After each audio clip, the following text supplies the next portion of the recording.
ఒకటి లక్ష్మణ్ గారు ఉన్నారు, రాజకీయ విశ్లేషకులు. లక్ష్మణ్ గారు, గుడ్ ఈవినింగ్ అండి. చెప్పండి. సో మొదటి ఎన్డీఏ ప్రభుత్వం, మొదటి ఏపీ ఎన్డీఏ ప్రభుత్వం మొట్టమొదటి కేబినెట్ సమావేశం. సో ఈ మొట్టమొదటి కేబినెట్ సమావేశంలో మరి ఎన్ని సంచలనాత్మకమైనటువంటి నిర్ణయాలు తీసుకునే అవకాశం ఉంటుందని అనుకోవాలి లక్ష్మణ్ గారు?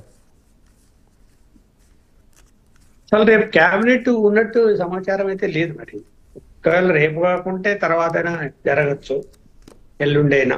ఎల్లుండు అసెంబ్లీ సమావేశాలు కూడా 19 అన్నారు కానీ అసెంబ్లీ సమావేశాలు 19, అసెంబ్లీ సమావేశాలు కూడా 19 అన్నారు కానీ నాకు ఒక శాసనసభ్యుడు ఇవాళ చెప్పిందంటే ఇంకా సమాచారం మాకు ఇవ్వలేదు అని చెప్పాడు. సరే, ఏది ఏమైనా ఒక రోజు అట్ట ఇటో మంత్రివర్గం జరగాలి, అసెంబ్లీ జరగాలి. ఎందుకంటే ప్రమాణ స్వీకారం చేయాలి కదా అందరూ శాసనసభ్యులు, ఎన్నికైన వాళ్ళు. ప్రొటెం స్పీకర్ నియమించాలి, మళ్ళీ స్పీకర్ని ఎన్నుకోవాలి. ఇదంతా ప్రాసెస్ ఉంది. కేబినెట్ మీటింగ్ సమావేశము ఫస్ట్ సమావేశం కాబట్టి ముఖ్యమైనటువంటి నిర్ణయాలు అప్పుడు తీసుకునే అవకాశాలు అయితే తక్కువే ఉంటాయి. ఎందుకంటే వాటి మీద సమగ్రమైన నివేదికలు రావాలా, చర్చించాలా. పాలసీ మ్యాటర్ మీద వెంటనే పోయే అవకాశాలు ఏం కనపడడం లేదు. పోలవరం ప్రాజెక్టు విషయంలో అది ఎంత టెక్నికల్ రిపోర్ట్ రావాలి, ఏం చేయాలి అనే దాని మీద ఇప్పుడు తచ్చన్ వాళ్ళ చంద్రబాబు నాయుడు గారు కూడా ఏం చేయాలి అనేది నిర్ణయించాల్సిన అవసరం ఉంది. ఇది పూర్తిగా నష్టం జరిగిపోయింది, చేయరాని తప్పులన్నీ చేశాడు జగన్మోహన్ రెడ్డి గారు అని చెప్పాడు. అది ఎందుకంటే డయాఫ్రామ్ వాళ్ళు పాడైపోవటం అంటే కూలిపోవటం, తర్వాత కాపర్ డ్యామ్ కూడా కింద సిపిస్ రావటం, ఇప్పుడు వాటిని రిపేర్లు చేయాలన్నా, మళ్ళీ కొత్తగా డయాఫ్రామ్ వాళ్ళని కొత్తగా నిర్మించాలన్నా, లేదంటే దాని ముందు ఇంకొక కూడా నిర్మించాలన్నా, ఇవన్నీ కూడా నిర్ణయాలు సాంకేతిక బృందం ద్వారా, అంటే టెక్నికల్ ఎక్స్పర్ట్స్ రిపోర్ట్ తీసుకొని చేసి తర్వాత వర్క్స్ ఏం చేయాలా అనేది నిర్ణయిస్తారు. సో టైం తీసుకుంటుంది దానికి. అది ఆలస్యం చేయకూడదు. ఆలస్యం చేస్తే కొద్దిగా ఏమైపోతుందంటే, సరే అధికారంలోకి వచ్చి వారం రోజులకే మనం విమర్శిస్తున్నామని కాదు, కానీ ప్రజల ఆలోచన అలా ఉంది. రాజధాని విషయంలో కానీ, పోలవరం విషయంలో కానీ, విశాఖ ఉక్కు విషయంలో కానీ, అలాగే రాయలసీమ ఇరిగేషన్ ప్రాజెక్టుల విషయంలో కానీ, వెనుకబడిన జిల్లాల విషయంలో కానీ నిర్ణయాలు అన్నది త్వరితగతిన తీసుకొని పనులు ప్రారంభమైతే ఒకవేళ రాబోయేటువంటి లోకల్ బాడీ ఎలక్షన్స్ లో తెలుగుదేశము అంటే ఎన్డీఏ కూటమికి మళ్ళీ ఓట్లు అడిగేటువంటి అవకాశం వస్తాయి. లేకపోతే ఏమైపోతుందంటే ప్రజల నుంచి మళ్ళీ విమర్శలు ఎదుర్కోవాల్సి వస్తుంది, తప్పదు అది. అందువల్ల ఎంత స్పీడప్ చేస్తే అంత మేలు.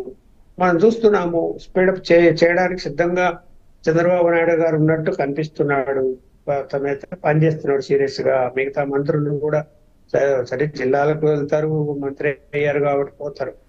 ఇప్పుడు ఇవన్నీ చేయాల్సినటువన్నీ కూడా అన్నిటికీ ప్రధానమైన సమస్య ఏమైంది? నిధులు. ఎక్కడి నుంచి వస్తాయి నిధులు? సంపద సృష్టించాలి కదా. సంపద సృష్టించేది ఎప్పుడు, దాని మీద రెవెన్యూ వచ్చేది ఎప్పుడు? మరి ఇప్పుడు జరిగే పని కాదు కదా. It will takes more time. అందులో ఇప్పుడు జరగదు అది. ఇప్పుడు ముందు ఏదైనా ఈ పనులు జరగాలి అంటే కేంద్ర ప్రభుత్వం ఆదుకోవాల్సిందే తప్ప. మళ్ళీ రేపు 1వ తారీఖు వస్తుంది అంటే ముఖ్యమంత్రి గారికి కానీ మంత్రులకు కానీ మళ్ళీ ఒక భయం పట్టుకుంటుంది ఖచ్చితంగా. 1వ తారీఖు వస్తే పింఛన్లు ఇవ్వాలి, ప్రభుత్వ ఉద్యోగులకి జీతాలు ఇవ్వాలి.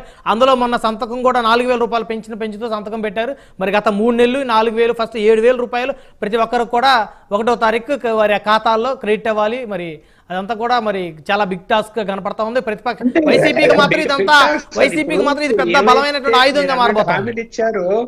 ఇంకా 1వ తేదీ ఎన్ని రోజులు ఉంది? 13 రోజులు ఉంది, ఇంకా 2 వారాలు. కాబట్టి ఇక్కడ ఏంటి, వాళ్ళలో టెన్షన్ ఉంటుంది, లేకుండా ఉండదు.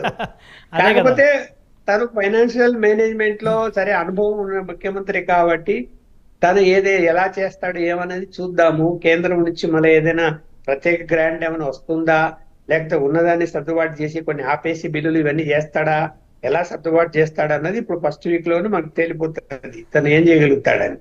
అయితే ఏంటంటే ఇప్పుడు ఎఫ్ఆర్ఎంబి లిమిట్ దాటినా కూడా అప్పులు చేయాలి అంటే కూడా కార్పొరేషన్ సంబంధించిన ఆస్తులు, ప్రభుత్వ ఆస్తులు అన్ని కూడా తనఖాలు పెట్టి అప్పులు తెచ్చినప్పుడు నేనైతే అనుకుంటున్నా ఒకవేళ ఎక్కడైనా కొన్ని ఉన్నాయేమో, ఈ ప్రభుత్వము తనఖాలు పెట్టి అప్పులు తేవాలంటే ఏమీ మిగలలేదేమో అనుకుంటున్నాను. అంటే ఆల్రెడీ గత ప్రభుత్వం ఒకవేళ పెట్టేసింది మిగిలితే అంటారు అన్ని. ఏమైనా మిగిలితే ఏమైనా దాటి అవి పెట్టి మళ్ళీ తెస్తారేమో అప్పుడు చూడాలి. నాకున్న అవగాహన మేరకు ఏమీ మిగలలేదు అనే సమాచారం ఉంది నాకైతే. అన్నిటి మీద అప్పులు తెచ్చారని. అందువలన కొంచెము చాలా చాలా కష్టమైనటువంటి అంశము ప్రభుత్వాన్ని ముందుకు తీసుకెళ్లటం, నో డౌట్. ఇప్పుడు పోలవరము రాజధానికి వెనకబడిన జిల్లాల కంటే కేంద్ర ప్రభుత్వము విభజన చట్టం మీద కట్టుబడి ఉంటుంది కాబట్టి నిధులు ఇచ్చే అవకాశం ఉంది.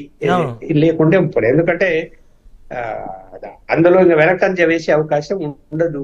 స్పీడప్ చేయొచ్చు, దాన్ని చేసి నిధులు తెప్పించుకొని మొదలు పెడితే కనుక కొంతవరకు జనం నమ్ముతారు, వచ్చారు అధికారులు. లేకపోతే ఏమైతుంది, కంప చెట్లు కొట్టేసి లైట్లు వెలిగించేసి ఓహో వెలిగిపోతున్నది. కొన్ని ఛానల్లో చూసా, అమరావతి వెలిగిపోతున్నది. ఎట్లా వెలిగిపోతుంది? కంప చెట్లు కొట్టేసి లైట్లు పెట్టడానికి వెళ్ళిపోయినట్ట. అసలు మీరు రైతులకు వాళ్ళకు ఇవ్వవలసిన ప్లాట్లు, ఫలానా చోట మీ ప్లాట్లు ఉన్నాయి, ఇవి మీ ప్లాట్లు అని చెప్పనే లేదు ఈ రోజు వరకు. ఆ ప్లాట్లు రిజిస్టర్ చేపియాలా? రిజిస్టర్ చేపించిన తర్వాత వాళ్ళని అమ్ముకునే అధికారం ఉంది. ఆ యొక్క ప్లాట్లలో భవనాలు వెలుస్తాయి. ఒకవేళ కొన్న వాళ్ళు కొంటారు. ఇక్కడ రాజధాని వస్తుందని ఇప్పుడు నమ్ముతున్నారు కాబట్టి 33 ఎకరాల్లో అక్కడక్కడ అన్ని చోట్ల కూడా షాపింగ్ కాంప్లెక్స్లో, సినిమా థియేటర్లో, లేకపోతే హోటల్స్, లేకపోతే అపార్ట్మెంట్ లో కడతారు. కట్టిన కనిపిస్తుంది. ప్రభుత్వ భవనాలు కట్టడం ఆలస్యం అవుతుంది, నో డౌట్. ఎందుకంటే టెండర్లు పిలవాలి అవన్నీ. అలాగే అపార్ట్మెంట్లు కట్టారు ఎమ్మెల్యేలకి నివాసానికి, అలాగే అధికారుల నివాసాలకు. అవి ఇంటర్నల్ గా అవన్నీ రిపేర్లు ఉన్నాయి, కొన్ని చెయ్యాలి. అవన్నీ చేసి త్వరగా వాళ్ళకి ఇస్తే అక్కడ వాళ్ళందరూ వచ్చి చేరితే గనక కలకల్లా ఆడుతుంది. బట్ అసలు సెక్రటేరియట్ పరిస్థితి ఏంది?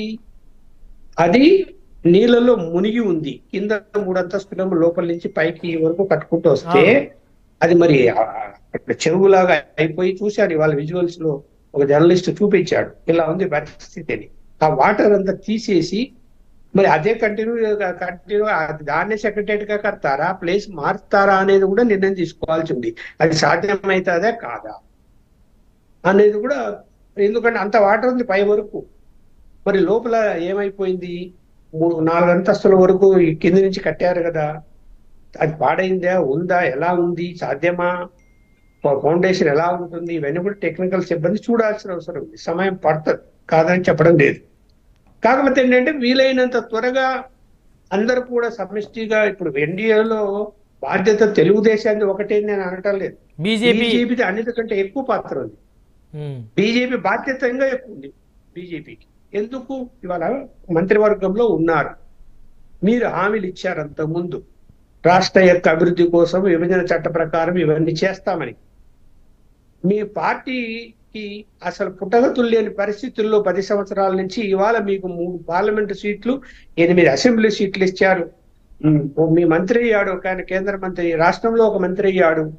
ఉన్నప్పుడు మీ పార్టీ ఎదగాలి అంటే కేంద్రము ఉదారంగా ఉన్న ఆర్థిక పరిస్థితి తెలుసు కాబట్టి ప్రజలందరూ కూడా ఎప్పుడు రాజధాని నిర్మాణ పనులు జరుగుతాయో, ఎప్పుడు పోలవరం అయిపోతుందా అనేది ఎదురు చూస్తున్నారు. కాబట్టి కేంద్రము అలాగే రాష్ట్ర బీజేపీ నాయకత్వం పూర్తిగా బాధ్యత తీసుకొని సహకరిస్తేనే ఏ రాష్ట్ర అభివృద్ధి ముందుకు పోతుంది. లేకపోతే ఏదో చెప్పాము, పైలెళ్ళింది, చూసాం కదా. నిధులు కావాలంటే వైఎస్ఆర్సీపీ యొక్క ప్రభుత్వంలో ఆర్థిక శాఖ మంత్రి ఎప్పుడు ఢిల్లీలో మకాం వేస్తున్నాడు అని. అలాంటి పరిస్థితి మళ్ళీ వస్తే ఏం ముందుకు వెళ్తుంది రాష్ట్రంగా? మీరు ఒక సంవత్సరం పాటు కొత్త ప్రభుత్వానికి సమయం ఇవ్వాల్సినటువంటి అవసరం ఉంటుంది అనుకుంటా లక్ష్మణ్ గారు. అదే ఇప్పుడు సమయం అంటే అటు పోలవరం విషయంలో కానీ, ఇటు రాజధాని, ఈ రెండు ముందు ప్రస్తావన ఇప్పుడు చర్చలో ఉండేవి అవే. ఆ 6 నెలల లోపల హరిడిల్స్ అన్ని కంప్లీట్ చేసుకుని వర్క్ మొదలు పెట్టగలే అవకాశం లేదా? ఉంది, చేయొచ్చు అనుకుంటే. అంతకంటే ఎక్కువ అవసరం ఉంది? 6 నెలల్లో చేయలేరా ఇవన్నీ? రైతులకు ప్లాట్ రిజిస్టర్ చేయలేరా? ఇంటర్నల్ రోడ్లు వేయలేరా? వాళ్ళకి ఎక్కడ మార్కింగ్ చేసి ఇచ్చేయలేరా? రిజిస్టర్ చేయలేరా? చేయొచ్చు కదా. మీ ప్రభుత్వ కార్యాలయాలకు సంబంధించి టెండర్లు పిలవండి, మిగతా కార్యాలయాన్ని కట్టండి. మరి అవన్నీ ప్రాసెస్ నేను అనేది టెండర్లు పిలవాలంటారా? టెండర్లు పిలవాలంటారా? కొన్ని భవనాలకు టెండర్లు పిలవాలి కదా. టెండర్లు పిలిస్తే వారికి సమయానికి బిల్లులు వచ్చే పరిస్థితి ఉందా సార్ ఇప్పుడు?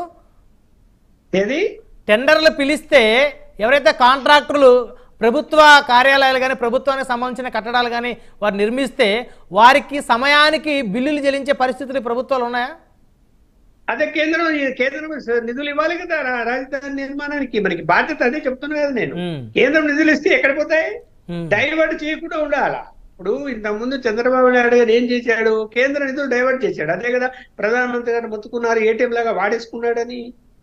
ఇప్పుడు పోలవరానికి ఇచ్చి ఇంకో దాన్ని వాడుకున్నాడు, వెనుకబడిన జిల్లాలకు ఇస్తే ఇంకో దాన్ని వాడుకున్నాడు. అది అలా చేయకుండా వాళ్ళు ఇచ్చే నిధులు దేనికి ఇస్తారో దానికే ఖర్చు పెడితే కాంట్రాక్టర్లు ముందుకు వస్తారు. ఎందుకు? కేంద్రం ఎప్పుడైనా నిధులు ఇస్తుంది, ఇబ్బంది ఏముంది? ఏం లేదు కదా అక్కడ. రైట్ రైట్ వాళ్ళ వైపు నుంచి కేంద్రం నుంచి వాళ్ళకేం ఇబ్బంది ఉంది? కేంద్రం ఇవ్వాలనుకుంటే